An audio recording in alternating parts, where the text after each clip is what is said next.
Anybody can be a father. Take a real man to be a daddy, though.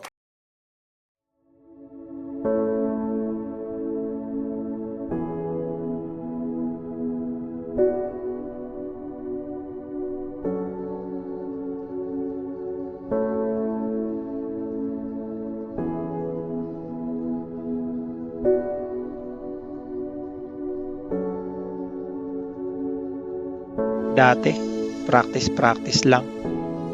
Paulit-ulit. Simple lang. Pero may napupuntahan.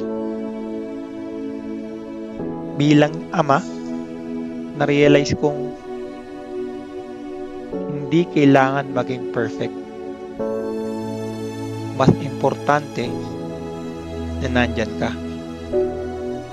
Hindi rin kailangan ng tinatawag nilang big moments.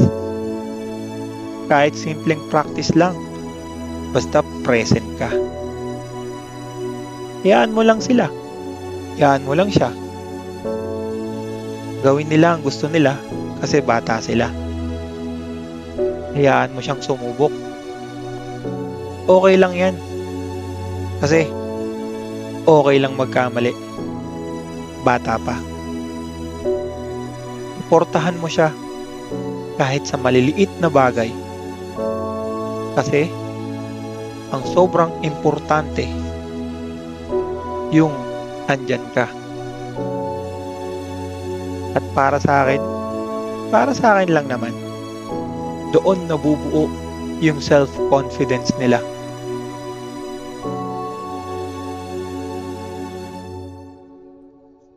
Kaya hindi sa isang araw o hindi isang araw lang, kundi sa araw-araw na dapat kasama ka niya.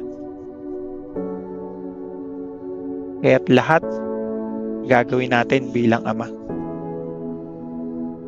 Umiyak siya, nandun ka.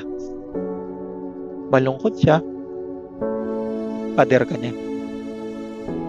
Kaya dapat malakas tayo. Yan ang isang ama. Hindi biro, pero masaya.